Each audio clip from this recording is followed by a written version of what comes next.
Hello everybody, it's TD1 here. In today's video, we're doing another video, scary video. This is a scary animation story video, and this scary story video is called, is the Ouija board story. So, we're gonna watch a scary video about the animation video about this, and see what y'all think, and,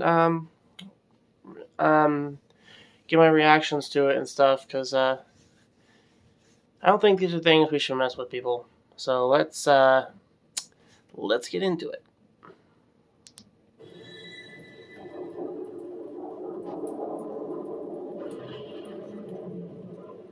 Ever since I can remember, we've always had one of those old vintage Parker Brothers Ouija boards sitting in our closet collecting dust.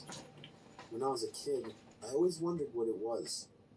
From the box, it seemed like a horrible board game, until one day I found out what a Ouija board really is, and immediately dug it out of the closet. It's a no-no, that's what it is. And eventually got him to play along. We put our hands on the planchette, and I began asking the typical cliche questions like, is there anybody there? And can you answer me?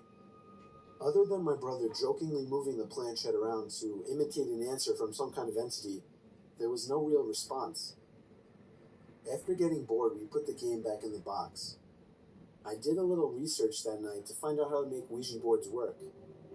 Many people said online that the most ideal environment when using a Ouija board is in a dark room only lit by candles.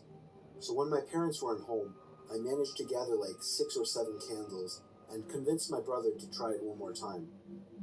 I lit the candles and set them around the table in the dining room with all the lights out. We tried one more time.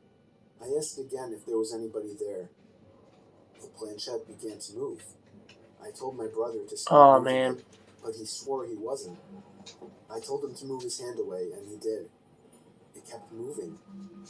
My brother thought I was messing with him, but I didn't pay attention. The planchette landed on the word yes. I was only 9, so I was legitimately shitting myself. My older brother had to take over. He asked the question, are you a good spirit? There was a 5-second pause before my brother's hand moved along with the planchette to the word no. We both looked at each other, and at this point I ran to my room and shut the door behind me, but he continued on with the so-called game. I heard his muffled voice come from down in the dining room, when all of a sudden I heard him screaming at the top of his lungs. I ran back downstairs to see what was wrong. He was holding up his shirt, revealing a small open wound that almost looked like a claw mark. He told me to set the fireplace immediately, and I obeyed. He threw the thing in the fireplace and told me to never speak of what happened to anybody. We have never used a Ouija board since. Oh, I bet not. I bet they never used it again.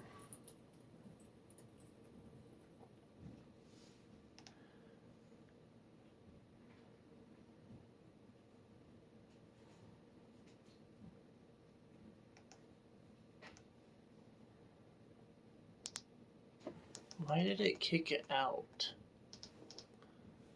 Sorry, guys. Do one more animation reaction video.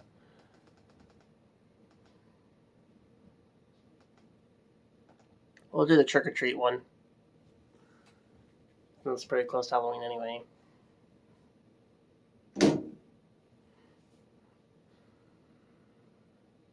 Deserve to be comfortable, and that's why you should get them Skechers. Skechers have all word of advice, guys. Do not mess with an Ouija board. Keep your kids' feet feeling amazing. Plus, they're a great value, durable, and machine washable. For comfy, long-lasting kid shoes, get Skechers.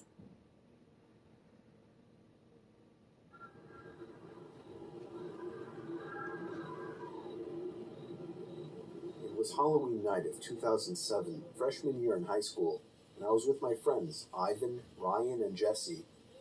We were all dressed as the Super Mario characters. I was Luigi since I was the second tallest. Ivan was Mario since he's short and buff. Not that Mario is buff. Jesse was Waluigi because he's freakishly tall and skinny, and Ryan was Wario because he's just really fat. So they were the perfect group costumes for us. We live in a very non-congested suburban neighborhood with a decent amount of space in between houses. On Halloween, that's the worst thing ever. less bang for your buck. We were trick-or-treating for hours, way past dark, and eventually came the time when most trick-or-treaters were heading home. My feet started to hurt, and I had to constantly switch arms for holding the now 10-pound pillow sack of candy, but we planned on going until our bags were completely full. A lot of the houses by now weren't answering anymore. It was probably past their cutoff time for giving candy to trick-or-treaters. Approaching our next house, we saw a purple bucket on the stoop, which was the best feeling ever. I was the one to get close enough to realize it was empty, which was the worst feeling ever. I turned around when I heard a knock at the window of the house. We all looked at the window. Couldn't see anyone, but heard someone call out, "Wait." What the? The door opened, and an older man, late 40s, already balding, stepped outside. He told us to come inside so he can get us some more candy. I said we could just wait out here. He responded saying something along the lines of, "Nonsense, come on in, we'll get you your candy." Ivan I go into that and house. said, "It's alright. Come on, Dan, let's go." I told the guy to take care and apologized. He just stood there watching as we walked off, not saying anything. He's a little disappointed he I didn't felt get bad, to but at the same time, that guy get you guys seemed like a candy, even trooper, though it wasn't going to be and candy he I was going to just get you dodged guys. the bullet not going in there. If the story ended there, it wouldn't be scary, so of course it didn't end there. We skipped a few of the guy's neighboring houses just to get further away and continued on with our business. We were walking down close to the nature preserve now, so there weren't many houses around us. Little creature in the At this point, background. we were now walking back closer to Jesse's house. I noticed Ryan had stopped walking, and I turned around to see what's up. He said he heard someone moving from behind the trees in the preserve.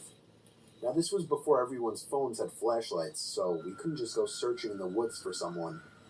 Besides, we were just telling Ryan that it must have been a raccoon or something. You may think this is a bit of a cliche, but when things like this happen in real life, you always assume the more logical possibility. It's just natural. Why would we assume we were being followed?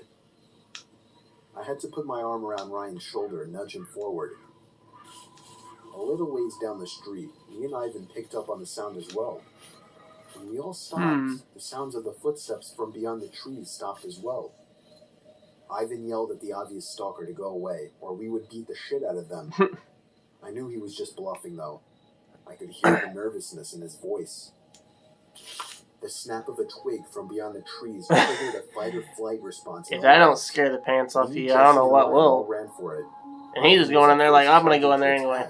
But he quickly followed after realizing we had all taken off.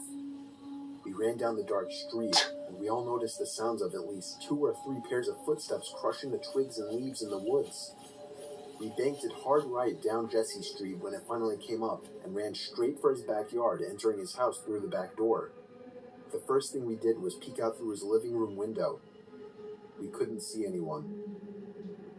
We all had to gather our thoughts and discuss what the hell just went down in his living room, when all of a sudden we heard Jesse's backyard gate slam shut.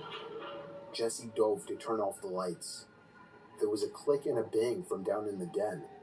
It was more than likely Jesse's back door. We all agreed to go down armed with knives and face them. Jesse turned on his back door light, but there was nobody out there. Just then the front door opened, and we all screamed like animals.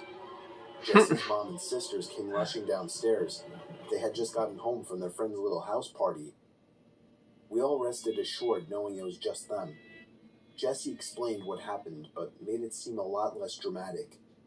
Me and Ivan went home after that and called it a night. At 12:30 a.m., I got a disturbing text message. It was from Jesse.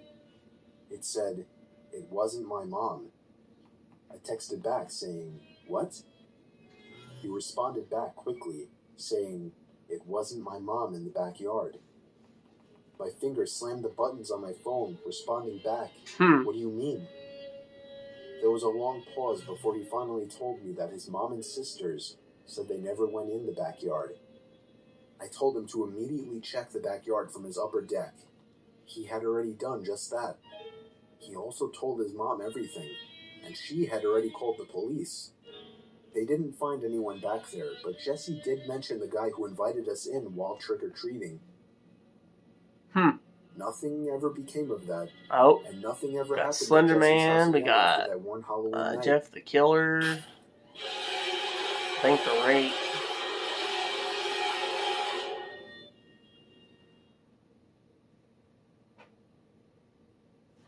Riley. Okay, guys, that's it. Gonna be it for today's video. Post a comment in the section below if you guys like this video.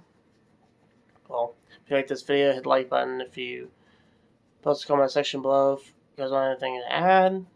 I'm still going to do another scary something with horror and stuff from the last one. Then I'm going to go back doing some more anime stuff.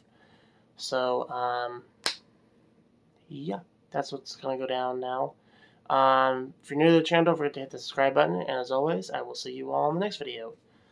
Goodbye.